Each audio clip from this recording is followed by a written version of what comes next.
La segunda venida de Cristo, la resurrección del Cristo que mora en tu interior. Volumen 1 para Mahansa Yogananda. Discurso 19. Mi alimento es hacer la voluntad del que me ha enviado. La mujer de Samaria, parte 3, conclusión.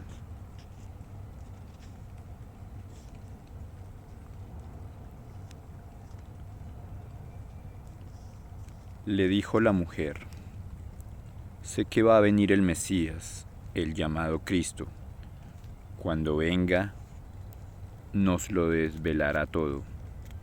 Jesús le respondió: yo soy el que está hablando contigo.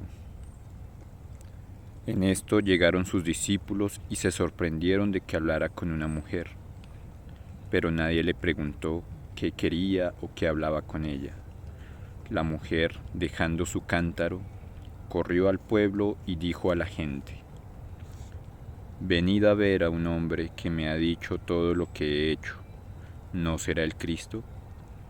Salieron del pueblo y se encaminaron hacia él. Juan 4:25-30. Habiendo captado inconscientemente el mensaje telepático de la presencia de Dios y la conciencia crística que emanaba de Jesús y ponía de manifiesto su identidad espiritual, la mujer de Samaria dijo: sé que va a venir el Mesías. Con timidez, ella buscaba en Jesús alguna respuesta que confirmara el presentimiento que tenía de que él podía ser en efecto el tan esperado Mesías.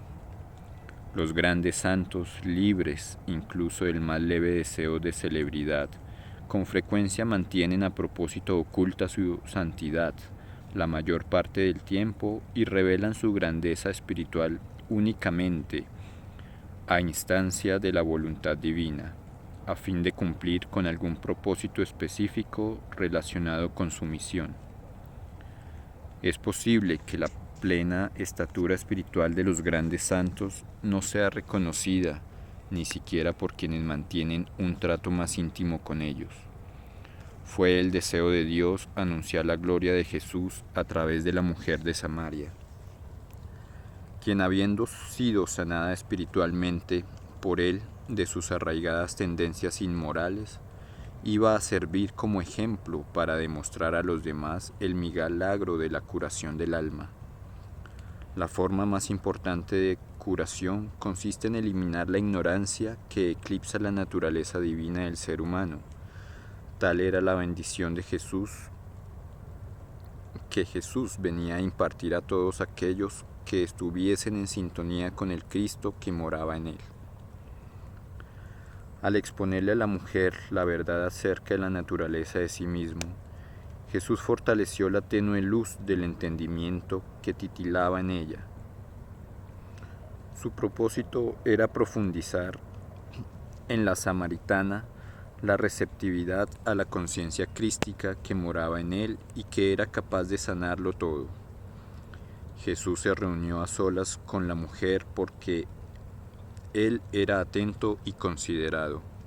Deseaba evitarle una situación embarazosa al revelar ante sus discípulos su conocimiento profético de las faltas morales que ella había cometido.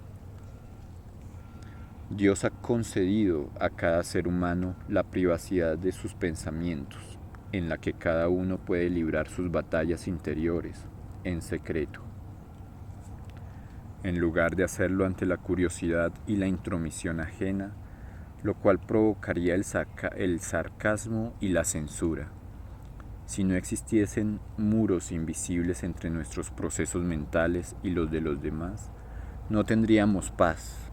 Perderíamos en gran medida nuestra independencia de pensamiento y de decisión, y con ello el derecho a recibir nuestros propios golpes y lograr nuestras propias victorias. Es posible obtener indicios de los pensamientos de los demás por la expresión de su rostro y de sus ojos. De esta forma, el misterio de la vida se vuelve aún más desafiador e interesante, porque en muchas ocasiones leemos tales pensamientos de manera correcta, Sin embargo, con frecuencia las personas extraen conclusiones apresuradas con respecto a los sentimientos y motivaciones de los demás y cometen terribles errores. Las equivocaciones en que incurrimos al efectuar dichas interpretaciones psicológicas deben enseñarnos a ser prudentes y cautelosos y a evitar que confiemos demasiado en la suficiencia de nuestras propias intuiciones. Esta confianza infundada suele aparecer de modo prematuro después de haber tenido uno o dos aciertos en lo que respecta a los pensamientos de los demás. Incluso los maestros se abstienen de hacer uso de su percepción intuitiva para no entrometerse en la mente de otra persona si su ayuda no es bienvenida. Prefieren dejar que las personas de temperamento susceptible se les arreglen solas con su propia conciencia y karma. Pero Jesús no encontró tal rechazo en la conciencia de su discípula samaritana, puesto que los discípulos que viajaron con Jesús no poseían la capacidad con que él contaba para discernir la naturaleza interior de las almas. Se sorprendieron al ver que hacía caso omiso de los convencionalismos sociales y mostraba una cálida actitud hacia una mujer común y corriente de Samaria. Sin embargo, las vibraciones puras del maestro, a quien recientemente habían encontrado, acallaron toda expresión de censura.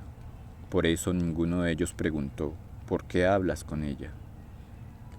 Tal vez para las mentalidades modernas de nuestra sociedad global podría parecer que este episodio no es digno de mención.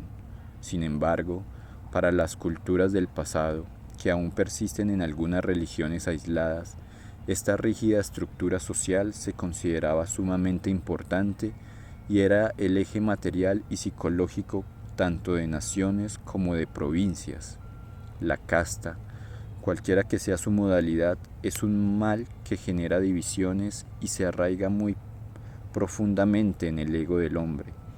Sin embargo, cede su poder ante la sabiduría y la magnanimidad de un alma como la de Cristo.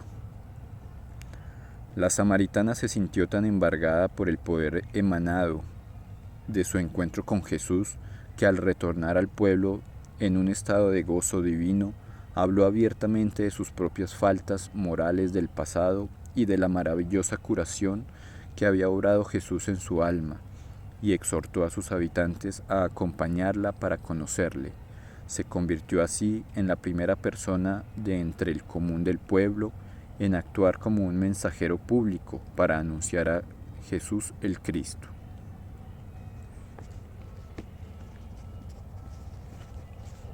Entretanto los discípulos le insistían: «Rabí, come».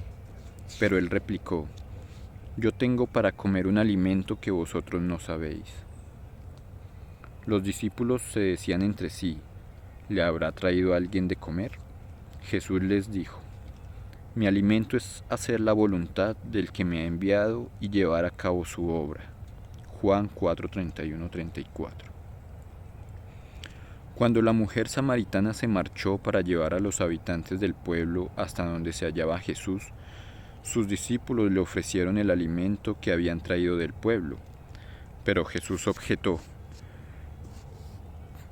«Yo tengo para comer un alimento que vosotros no sabéis». Los discípulos supieron erróneamente que Jesús ya había recibido alimentos por otra parte de alguna otra persona, pero él explicó: «Mi alimento es hacer la voluntad del que me ha enviado y llevar a cabo su obra». La mente de Jesús se hallaba en un estado de gran elevación, en sintonía con el poder divino de la conciencia crística, que había colmado y alimentado su cuerpo cuando sanó a la mujer de Samaria.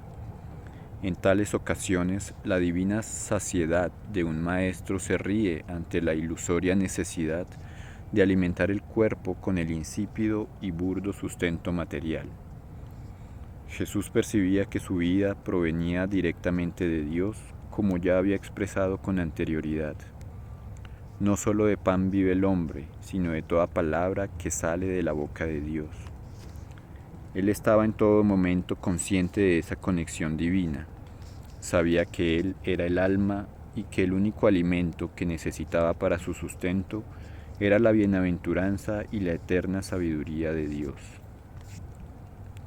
Jesús trataba además de curar la ignorancia espiritual de sus discípulos, la ilusoria creencia de que el hombre es esencialmente un ser físico. Cuando un maestro se halla en compañía de sus discípulos, emplea toda ocasión, significativa o insignificante, para ayudarlos a espiritualizar su conciencia. Ninguna caída en la identificación con los acostumbrados hábitos mortales es tan banal que no justifique una corrección. El proceso para desenredar la madeja de la ilusión es una tarea que debe emprenderse desatando nudo por nudo. Jesús deseaba que sus discípulos, ante todo, consideraran el cuerpo como un instrumento destinado a cumplir la voluntad de Dios.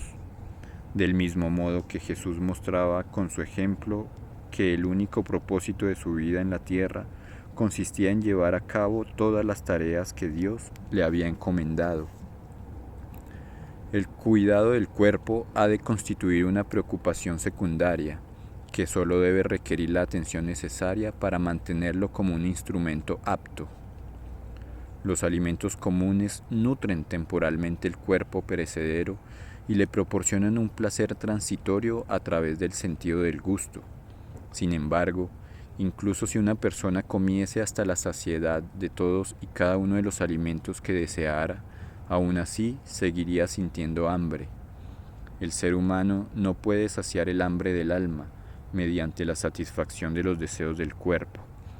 Jesús decía a sus discípulos que aunque ellos le habían traído alimentos para su cuerpo humano, cuya necesidad relativa él no negaba, su verdadero ser paladeaba el maná eternamente satisfactorio y nutriente de la divina sabiduría y de la siempre renovada bienaventuranza celestial.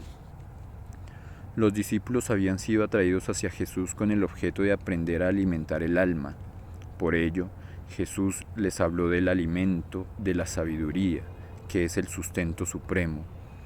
Cuando el hombre no recibe la guía de la sabiduría, el alimento material no mantiene ni siquiera el cuerpo. Al elegir una dieta inadecuada o comer en exceso, se expone a perder la salud y el bienestar físico. En Occidente, en los hogares de las personas con una mentalidad más materialista, sus moradores despiertan por la mañana con el pensamiento centrado en una taza de café, pan tostados y huevos con jamón, y por la noche se van a dormir pensando en la suculenta cena con bistec que acaban de saborear. En los hogares espirituales de la India, el primer pensamiento de la mañana consiste en beber el néctar de la paz que contiene el cuenco de la profunda contemplación. Por la noche, antes de retirarse a dormir, se sientan y meditan en silencio para oír la voz de la paz divina que les canta suavemente y los invita a descansar en el regazo de esa paz. En tanto uno continúe identificándose con el cuerpo, se sentirá tentado a buscar la felicidad en la satisfacción de sus deseos y apetitos. Soñará con ser millonario, poseer una lujosa casa, costosos automóviles y disponer de los más suculentos manjares. Sin embargo, para observar someramente a aquellos que poseen estos bienes, para advertir cuán infundada es su ilusoria actitud de suficiencia, el exceso de riqueza atrae multitud de plagas de preocupación, inquietud, tedio e insatisfacción psicológica y espiritual. Al despertar por la mañana y antes de irse a dormir por la noche y antes de las comidas, uno debería vaciar su conciencia de toda nociva inclinación material y colmarla con el pensamiento de Dios. Encontrar la sintonía con la voluntad de Dios en la meditación profunda nos capacita para estar en el mundo sin ser del mundo, permanecer desapegados como la gota del rocío sobre una hoja de loto, es ser felices de verdad y hallarse dispuestos a deslizar la conciencia hacia Dios. Del mismo modo que una gota no puede deslizarse sobre un papel absorbente, Tampoco la mente de una persona común puede deslizarse fácilmente a pensar en Dios si se halla absorta en un ambiente interior de deseos terrenales o en un ambiente exterior donde predominen las compañías de mentalidad materialista. El modo de permanecer espiritualmente libres y desprovisto de apegos es comprender que esta tierra le pertenece solo a Dios. Todas las cosas que el hombre considera como sus posesiones le han sido prestadas únicamente con el propósito de que pueda desempeñar su papel en este colosal drama de la vida. Ninguno de los elementos de la utilería le pertenece al hombre, ni siquiera su cuerpo, el cual no es más que una vestimenta temporal que habrá de entregar cuando el papel específico que le correspondió desempeñar en el drama haya finalizado y Dios le llame para que se retire tras el teletón de la muerte. Mientras que el ser humano continúe actuando en esta obra teatral, la felicidad consistirá en perfeccionar la representación de su papel, sin abrigar apegos personales y siguiendo las indicaciones del director divino. Y la voluntad de Dios es preparar para cada actor el mejor de los finales. En eso reside el verdadero gozo de la existencia. Por lo tanto, Jesús dijo que así como el alimento es el agradable sustento del cual el hombre depende para su existencia, así también el manjar que servía de sustento a su vida consistía en cumplir la voluntad de Dios, con alegría y buena disposición, no como una marioneta. La gozosa cooperación con la voluntad de Dios es el secreto de una existencia dinámica, que recarga el cuerpo y la mente de vitalidad divina. El ser humano está hecho de la bienaventurada conciencia de Dios y vive gracias a esa conciencia. Cuanto más alegre es una persona, más abundante es la vitalidad que atraen sus pensamientos positivos hacia las células del cuerpo desde el pródigo manantial de la conciencia divina. Quien permite que aquello que le ocurre mantenga su mente en un estado habitual de enfado y mal humor, notará que la energía de su cuerpo también disminuye, sin importar la cantidad o la clase de alimento que ingiera. Por eso Jesús quiso enseñar a sus discípulos que la conciencia del ser humano no debe concentrarse de manera predominante en la nutrición material, sino en el alimento que proviene de la sabiduría divina. Hacer la voluntad de Dios es poseer esa sabiduría que alimenta el cuerpo del hombre con vitalidad, su mente con invulnerabilidad y su alma con la bienaventuranza celestial. Puesto que los profetas son enviados a la tierra con el objeto de satisfacer una necesidad universal que está de acuerdo con el plan cósmico del Señor, Jesús conocía la colosal misión que debía llevar a cabo y las posibles consecuencias de sus acciones que podrían acarrearle. No obstante, él hallaba sustento en la paz y en el gozo de su compromiso de hacer la voluntad del que me ha enviado, llevar a cabo su obra. Significaba completar en el corto lapso que le quedaba la tarea que Dios le había encomendado para llevar a cabo durante su encarnación como Jesús, y que no suponía completar la obra de redención del género humano, tarea que Dios y sus avatares han de continuar por toda la eternidad. Cada ser humano tiene un papel singular para desempeñar en el drama de la vida, el cual le ha sido asignado de acuerdo con el patrón kármico creado por él mismo. Dios ha diseñado la coreografía del plan divino de tal modo que todo papel es importante, ya sea que uno aparezca en el escenario de la tierra como soberano o como sirviente. Todos los papeles son necesarios para el perfecto desarrollo del espectáculo. Nadie debería sentirse humillado si no se le adjudica un personaje estelar en su presente encarnación. Debe representar su papel con sabiduría, desapego y libertad interior, recordando que la realidad no se encuentra en las tragicomedias de la vida y la muerte, sino más allá de ellas.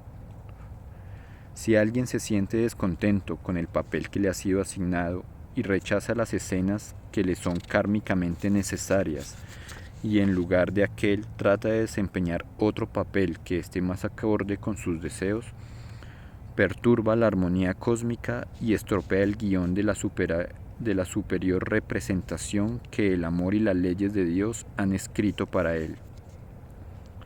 Tal es el destino de la mayoría de los actores humanos en el escenario de la vida. No siguen la sabia voluntad del director divino, sino su propia voluntad ciega. De ese modo, convierten en tediosas tragedias las escenas en que actúan y encarnación tras encarnación deben reaparecer en el escenario hasta convertirse en avesados actores del entretenimiento cósmico del Señor. Al acatar finalmente las directivas divinas, ennoblecen el drama y obtienen la liberación. Resulta fácil hacer aquello que deseamos, pero es difícil llevar a cabo lo que deberíamos hacer. ¿Cómo podemos al menos saber cuál es la voluntad de Dios con respecto a lo que deberíamos hacer? Muchas personas me han dicho que siguen la guía de la voluntad divina, pero no es verdad, pues sé que ni siquiera han comulgado con Dios. Por lo tanto, ¿cómo puede ser posible que Él los guíe? Procuro advertirles, pero cuando se mantienen inflexiblemente aferrados a la ilusión de que conocen la voluntad de Dios, debo entonces permanecer en silencio y observar cómo el ego los hace fracasar en sus determinaciones. A menudo es un espectáculo entristecedor. Es posible, por supuesto, obtener cierto grado de orientación espiritual interior mediante la oración, la meditación y la fe. Nadie debería prescindir de tal guía, pero recibir la orientación consciente de Dios en lugar de dejarse influir por las manipuladoras racionalizaciones de los propios deseos, hábitos o caprichos es muy diferente y requiere un nivel más profundo de realización espiritual. La mayoría de la gente comprende mejor la voluntad divina a través de un gurú enviado por Dios. Un gurú es alguien que conoce a Dios y que puede mostrarle a otros el camino que conduce a Él. Seguir a aquel que ha manifestado la divinidad es el modo seguro de unirse a Dios. Quien conoce a Dios se convierte en la voz audible del Dios siliente. La sintonía con la voluntad de un verdadero gurú que está guiada por la sabiduría, enseña al buscador sincero cómo dirigir su voluntad de acuerdo con la voluntad de Dios. Aquellos que siguen la voz de su propio ego y la disfrazan de orientación divina, descubren demasiado tarde que no hay forma de que la ilusa racionalización los libere de la responsabilidad kármica proveniente de sus propias acciones erróneas. Dejarse guiar por la voluntad prisionera del ego significa tropezar y caer en los dolorosos enredos de la ilusión. No permanezcas cautivo en las redes del engaño, sé libre. Es voluntad de Dios que todas las almas alcancen la liberación.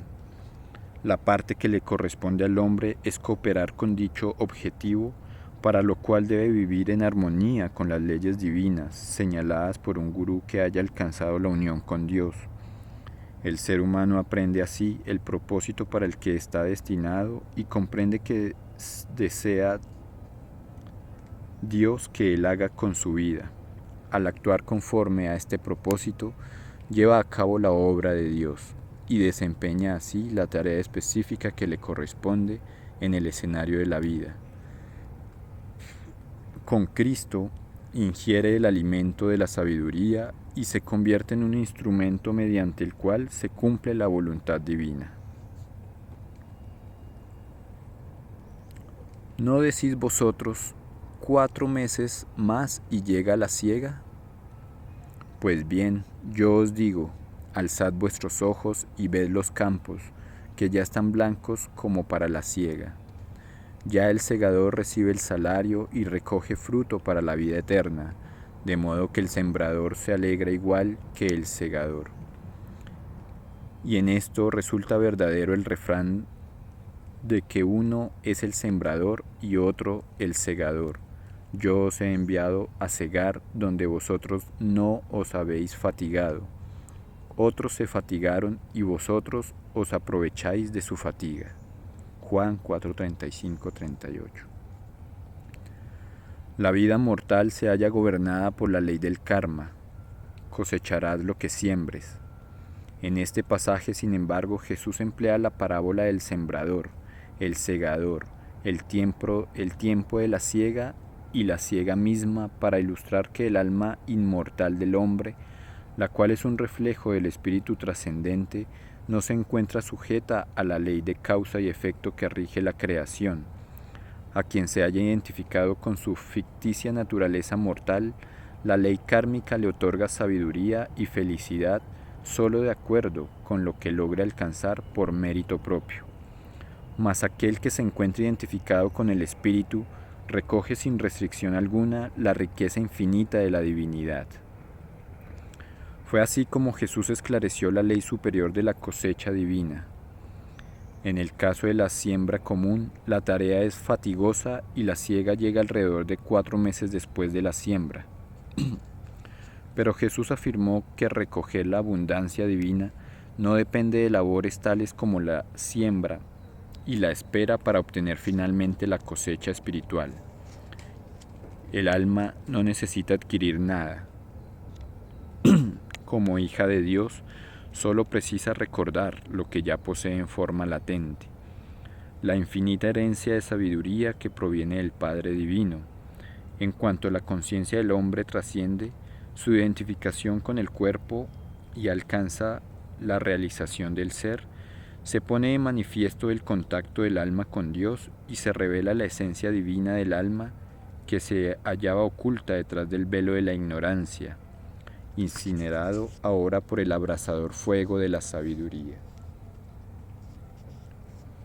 La sabiduría humana ha de cultivarse gradualmente a través de los sentidos y de la inteligencia racional. En cambio, la inmensurable cosecha de la sabiduría divina puede obtenerse de manera instantánea por medio de la intuición, que se desarrolla a través de la meditación.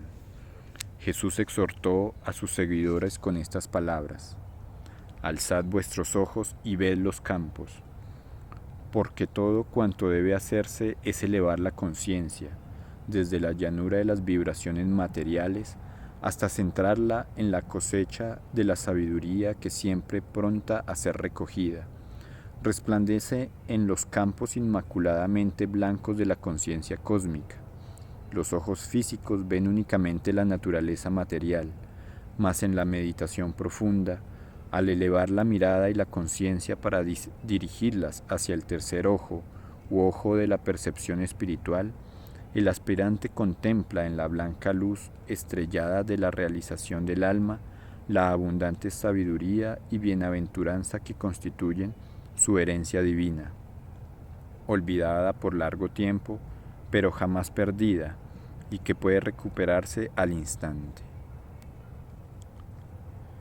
Así como la oscuridad de los ojos cerrados se desvanece de inmediato al abrirlos, así también en cuanto se abre el ojo de la sabiduría, se disipan las tinieblas de la ignorancia y uno se contempla a sí mismo a la luz de Dios, como el alma perfecta. Esto produce un inmenso consuelo, pues alcanzar la perfección a través del proceso kármico de prueba y error parece casi imposible, ya que requeriría de incontables encarnaciones. El hombre debe esforzarse para adquirir prosperidad, sabiduría y felicidad, mas un hijo de Dios que ha alcanzado su unidad con Él, al haber recuperado su herencia divina, ya lo posee todo. Recoger la cosecha de la riqueza material requiere un enorme esfuerzo e implica una relativa pérdida de tiempo, ya que uno inevitablemente habrá de abandonar tarde o temprano todo cuanto haya adquirido. Jesús señala que es mucho mejor hacer el esfuerzo por conocer aquello que ya poseemos como hijos de Dios. El alma que se ha despojado de su mortalidad recibe su legado divino y disfruta por toda la eternidad de la cosecha de la bienaventuranza que se encuentra en Dios. Muchas personas cuyos hábitos materiales e indolencia les impiden desarrollar su inclinación espiritual afirman: «Vaya, Es necesario realizar un extraordinario esfuerzo para alcanzar la espiritualidad. Y mi respuesta es: no es cierto. El único esfuerzo que se requiere es olvidar nuestra conciencia mortal carente de espiritualidad. Tan pronto como lo hacemos, tomamos conciencia de que somos dioses.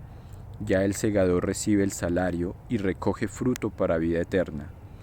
Aquel que cosecha el conocimiento del alma por medio de la meditación, recibe el salario de la sabiduría divina y recoge los frutos resultantes de la eterna y siempre renovada bienaventuranza. De modo que el sembrador se alegra igual que el segador, significa que Dios, como sembrador de la sabiduría en las almas, se complace cuando observa que sus hijos verdaderos recogen aquello que Él ha sembrado, pero no la cosecha del mal que la ignorancia de los mortales siembra y recoge. El significado de la frase "uno es el sembrador y otro el segador" puede interpretarse de dos maneras. La primera, en relación con la cosecha que se produce en el alma del hombre. La segunda, relativa a la influencia que ejerce el hombre sobre sus semejantes en el mundo. En primer lugar, las palabras de Jesús significan que Dios es el sembrador y única fuente de la sabiduría, y que sus hijos solo necesitan cosechar aquello que Él ya ha sembrado para ellos en sus almas. Dios envió a los seres humanos a la tierra para que recogiesen la cosecha de la sabiduría y bienaventuranza del alma, lo cual no era el fruto de ningún esfuerzo humano. En el mundo, el simple hecho de olvidar que uno vive en la pobreza no le vuelve rico. Es preciso trabajar para adquirir riquezas materiales, pero como hijos de Dios, en cuanto olvidamos en la meditación profunda la conciencia mortal creada por el ego, recuperamos de inmediato la divinidad y la riqueza espiritual inherentes al legado que Dios nos ha conferido. Otros se fatigaron y vosotros os aprovecháis de su fatiga. Significa que las personas mundanas se fatigan al tratar de obtener posesiones materiales perecederas y alcanzar metas que no son satisfactorias ni realistas. Los devotos de Dios no deben imitarlos, pues sería absurdo, debido a las limitaciones de la vida terrenal. Es imposible que todas las personas se vuelvan en esta vida tan opulentas como Henry Ford. Pero todos los seres humanos tienen la posibilidad de asemejarse a Cristo en una sola vida si meditan correctamente, puesto que todos ellos ya son hijos de Dios y están hechos a su imagen. Por medio de la meditación y la calma, el ser humano abre los ojos de la sabiduría cerrados desde tiempo inmemorial. La luz del despertar hace realidad sus capacidades latentes y él descubre entonces que es uno con el poseedor del cosmos entero. Los frutos del despertar espiritual de una persona no son solo una bendición para su propia vida, sino para el mundo en general. Este es el segundo significado de uno es el sembrador y otro el segador. Se hace referencia al karma colectivo. Cada persona siembra buenas o malas acciones en suelo de su vida, y no solo recoge ella misma la cosecha kármica de tales acciones, sino que hace que otras personas también las cosechen. Si alguien escribe una novela degradante, todos aquellos que la lean cosechan los efectos perniciosos de los pensamientos del autor. La ley de causa y efecto opera incluso de modos aún más sutiles. Las acciones de cada ser humano dejan marcas electromagnéticas en su cerebro que influyen sobre sus acciones futuras. También dejan huellas vibratorias en el éter, las cuales producen una impresión en la mente de otras personas y ejercen influencia sobre ellas. En Mysore visité una fábrica donde se procesaban madera de sándalo. Cada pieza y cada astilla de la madera contribuía a crear la fragante atmósfera que reinaba en todo el lugar, y cualquiera que entraba allí disfrutaba de ese maravilloso aroma. De modo similar, cuando entre los templos de Self-Realization Fellowship hay en ellos tantas almas buenas que buscan sinceramente a Dios, que percibo la vibración espiritual que emana de su bondad colectiva. Por el contrario, Un grupo de personas que se entrega a la bebida y a generar altercados crea una atmósfera poderosamente negativa. La calidad y el carácter generales de una comunidad o de una civilización son productos del karma colectivo, los efectos acumulados de las acciones que el conjunto de la población ha dejado registrados en el éter. Cada ser humano es responsable de su aporte al karma colectivo, el cual a su vez influye sobre cada persona. Aquellos que se mantienen libres de todas las vibraciones negativas producen un poderoso efecto inspirador sobre sus contemporáneos. La luna despide más luz que todas las estrellas del cielo. Asimismo, una sola alma que a semejanza de la luna refleje con pureza la luz de Dios puede ejercer mayor influencia sobre las multitudes de lo que éstas se influyen entre sí. De este modo, el esfuerzo individual puede ser aún más importante que el karma colectivo. Una persona que se esfuerza en todo sentido por superarse y que para ello trata de armonizar cuerpo, mente y alma con el ser divino, produce buen karma, no solo en su propia vida, sino también en su familia, su comunidad, su país y en el mundo entero.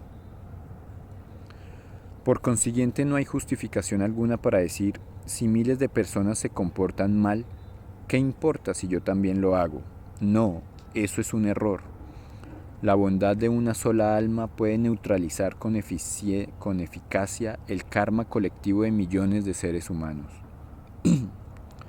Esa fue la proeza de Mahatma Gandhi. Logró la libertad de 400 millones de personas por medio de su influencia espiritual. Fue objeto de burla y estuvo muchos años en prisión, pero aún así él continuó adelante. Finalmente triunfó su espíritu de justicia y su doctrina se convirtió en el instrumento que liberó a la India por medios pacíficos. Su vida se llegue como un ejemplo monumental de la aplicación práctica de las doctrinas de Cristo. Gracias a que una sola persona sembró la bondad, millones cosecharon los resultados de esa bondad y obtuvieron la libertad. Cada gota de agua contribuye a la existencia del océano. En consecuencia, aunque la vida de una persona no parezca más que una gota en el océano de la humanidad, esa vida puede tener una influencia significativa. Aquel que refleja la divinidad inspira automáticamente a incontables personas a seguir el sendero espiritual. Aquel que refleja la maldad degrada a los demás y los hace caer del plano espiritual al ocasionar un efecto nocivo sobre sus potenciales flaquezas. Quien se ha reformado a sí mismo reforma a miles, porque lo que uno siembra en el éter mediante las vibraciones de sus pensamientos y de su carácter, con certeza otros lo cosecharán.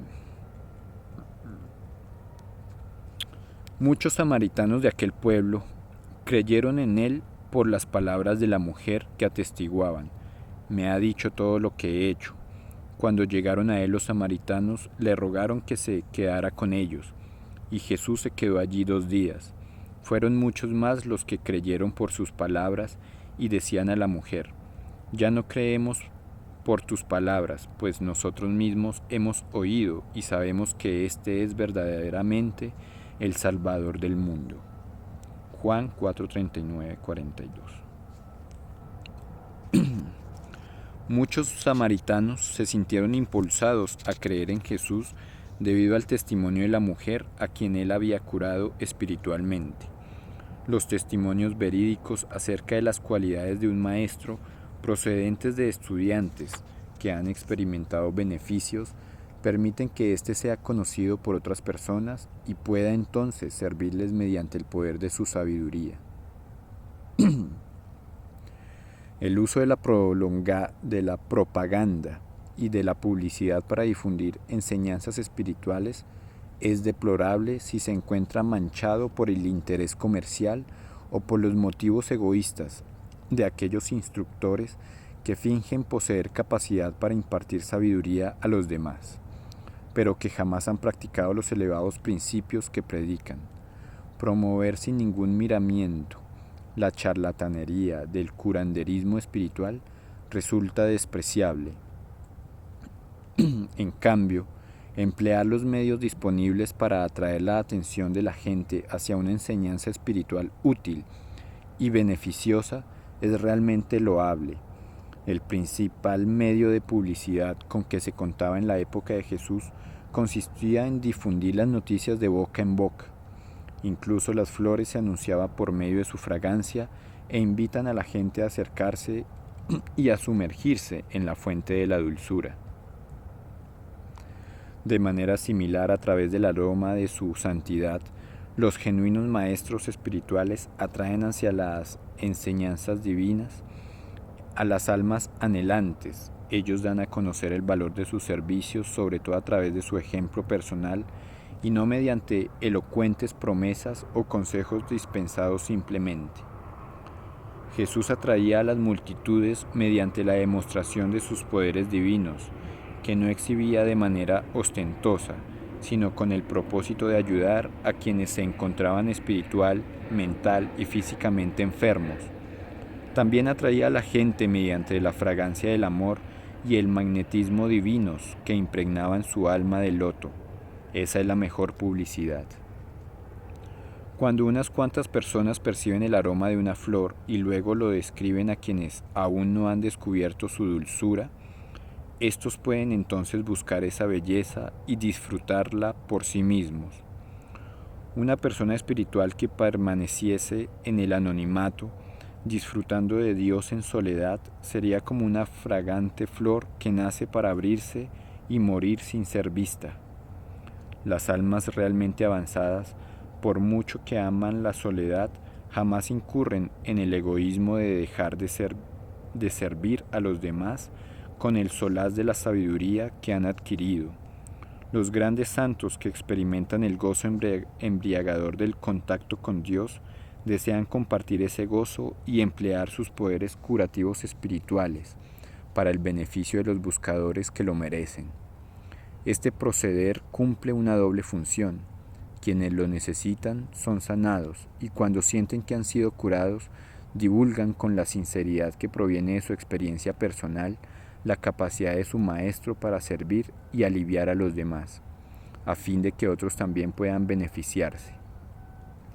Impulsado por la voluntad divina, Jesús sanó a la samaritana de ese modo, y gracias al convincente elogio que ella hizo, atrajo hacia Dios a numerosas almas.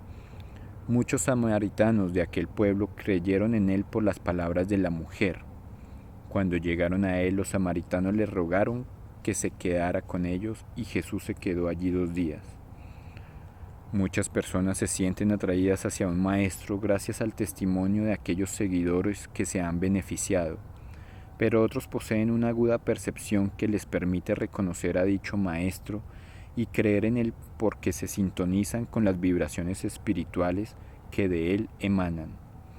En Samaria, algunos se convencieron no por el entusiasmo de la mujer, sino porque acudieron a Jesús y percibieron su divinidad. Creemos, pues nosotros mismos hemos oído y sabemos que este es verdaderamente el Salvador del mundo.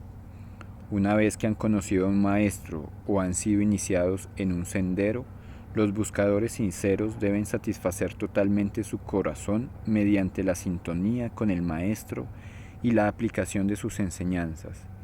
Las convicciones se cimentan con firmeza, no sobre el incierto fundamento de los rumores que se escuchan, sino sobre la indestructible roca de la sabiduría que se ha experimentado personalmente. Fin del discurso 19. Gracias por escuchar.